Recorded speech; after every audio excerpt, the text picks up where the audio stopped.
Can you see me now? You can see me now, okay. By now, y'all know that I'm working on a dress to wear to a wedding at the end of the summer. I have a skirt pattern that I'm happy with, and I made a couple videos about how I got there, so now it's time to start working on the top. I have big plans for the top, but I need to make sure that the basics work first. I'm working with a bunch of bamboo rayon that I got from Color Mart. There's a link in the description. This is really drapey, and it moves like nothing else that I've ever knit with. I'm gonna use the peach color for the top because I want to see how it looks next to my skin. It shows up a lot more orange on camera. In person, it's more of like a peachy pink color. Let me walk you through the pattern for the top. This is the editor for my website. It's hosted on a platform called Glitch. I write my patterns in React.js, and I have a bunch of abstractions that I work with that make it easier to get up and running pretty quickly with a new pattern. For this top, I'm modifying the pattern for my set-in sleeve crewneck sweater. I already drafted it using my trapezoid abstraction, so it was really easy to add a hem width, so I can give it waist shaping essentially. I added some more parameters to make the neckline configurable. So you can now change the width and the depth of the neckline, so I can give it more of a scoop neck when I knit it. And I think I fixed that bug that some of y'all have reported where the armhole depth isn't right. And because I'm using this abstraction in multiple places, it gets fixed everywhere. So this is it. It's just, I can pull in the body panel and I can make some changes to some of the measurements, and then we have a whole new kind of pattern. This is going to give me a sleeveless top with some narrower shoulders, and I'm going to increase the armhole depth a bit so it's not like super close on my arms, and give it a scoop neck. So let's knit this and make sure it does what it's supposed to do.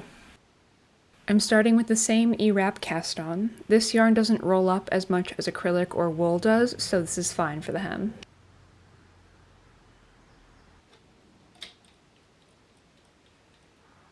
Then hang the cast on comb and add some weight.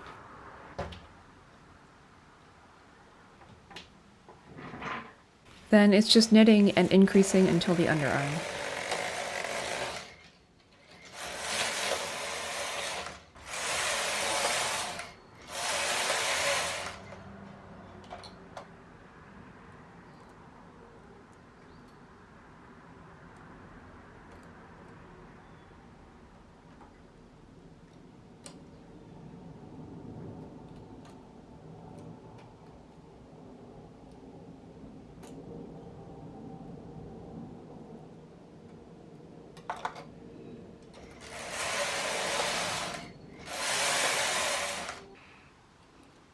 Here's a close-up on those increases.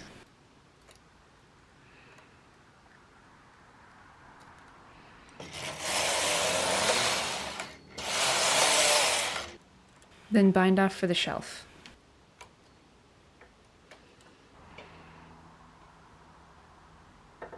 I like to hold the flap back with a claw weight.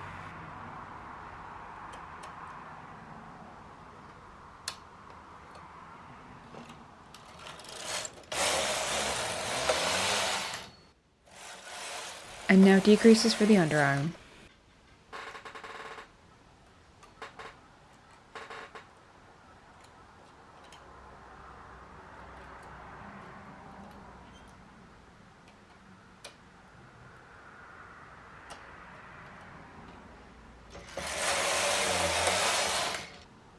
To shape the neckline, I'm putting one shoulder and the center of the neck into hold. And then I forgot to set my carriage knot to knit back from a hold, so let me show you how to unknit a row. Fuck, fuck, fuck. Pull the yarn out of the feeder, and then gently pull up on each stitch.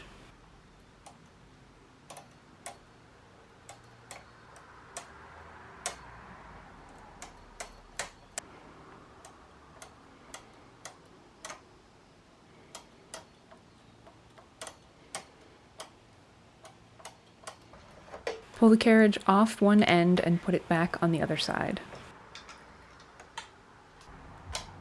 Let's try that again. You'll see that I'm pushing the carriage a little bit further to the right than it really needs to go. That's so I can make sure that it trips the row counter.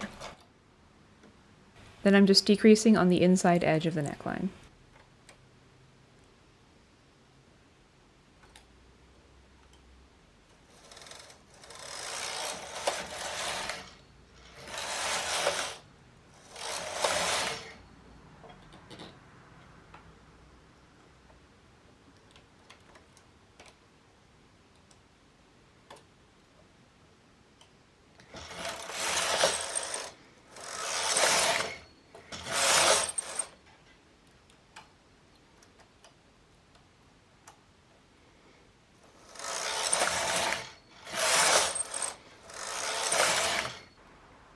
Then we shape the shoulder slope with short rows.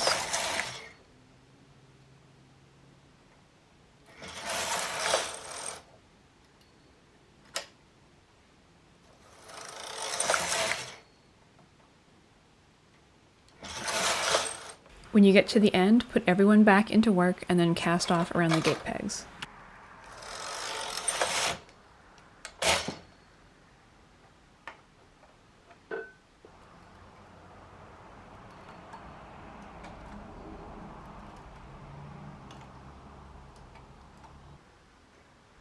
And there's the neckline. The other shoulder is shaped the same way. Now I'm resetting the center needles so that I can bind them off. Normally I'd finish the neckline with ribbing, but this yarn doesn't need it. I anchored my yarn to one of the clamps with a slip knot.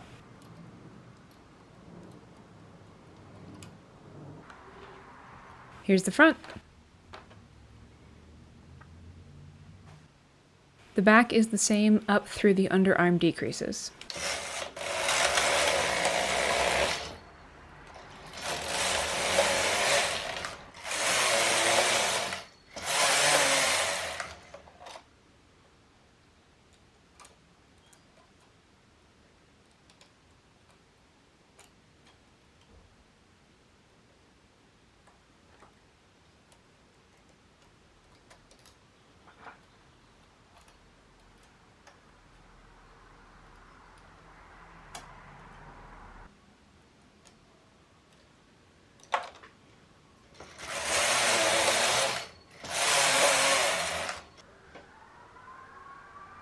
Sorry about the sirens. I live near a hospital, and a fire station, and a police station.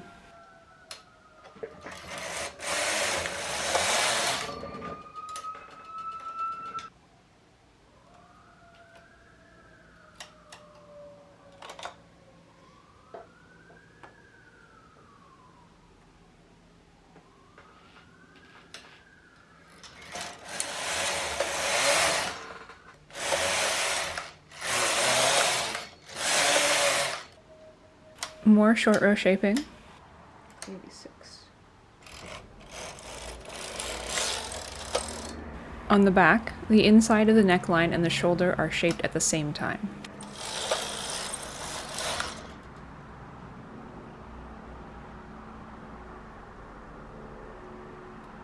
Again, I'm pushing the carriage further than it needs to go to make sure to trip the row counter.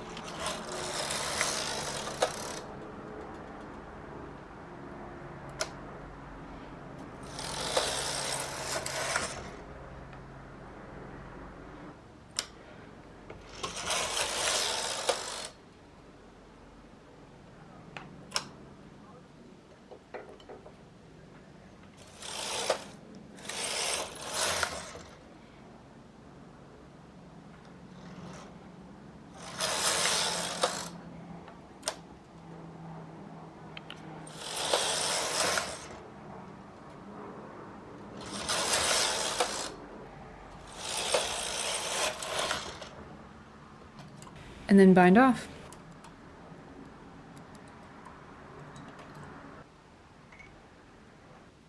There's the shoulder. I'm resetting the center of the neckline so that I can bind off around the gate pegs.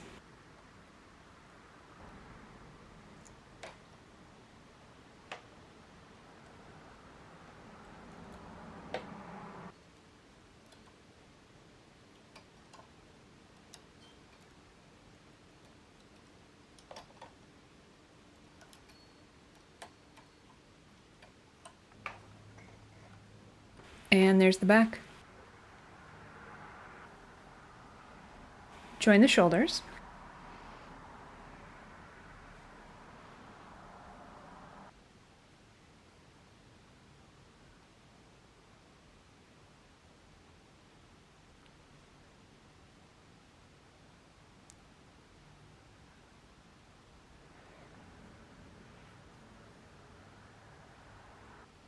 And then mattress stitch the side seam.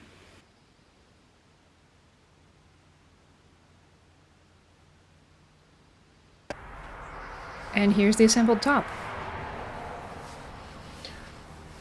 Not quite what I was expecting, but maybe it'll get better once it's washed and blocked.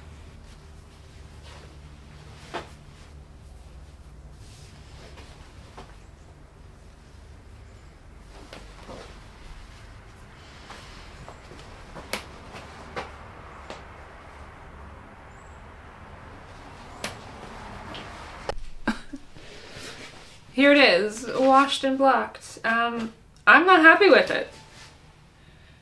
It is roughly the right shape, but it was meant to be fitted. It was meant to be like 0 inches of ease, so this should be like tight around my waist. I need to double check my gauge because this peach yarn should be the same yarn as the blue that I've been using to make the skirt prototypes. But I need to double check that it is what I expected it to be and then correct for that in the final garment. I think I'm gonna make the final dress out of the peach color and not the blue. But hey, this is why we prototype, because sometimes it's just not right. And like, it's mostly fine, it's the right shape, I like how the neckline turned out, but it's just not exactly what I want it to be. Hold on one second. And we're back. So I thought I had fixed the armhole issues in my set-in sleeve crew neck pattern. I have not. In fact, I may have made them worse. This is the front and this is the back, and the armhole depth should be the same for each, but it is much longer in the front, so I need to fix that in the pattern. All in all, this prototype accomplished what I wanted it to accomplish, and I learned a lot from it, so it was absolutely worth going through the process. The pattern for this top is up on my website, but as you can tell now, it's got some issues, so I'll be updating it as I go. By the time you get to it, it might not look exactly like this anymore. Follow along for the rest of this dressmaking process. I think the next step is going to be making a full dress prototype. Well, the next step is going to be correcting the problems that cropped up in this prototype and then putting the skirt and the top together to make a full dress and see how the yarn behaves at that scale. Thanks for watching. Happy knitting.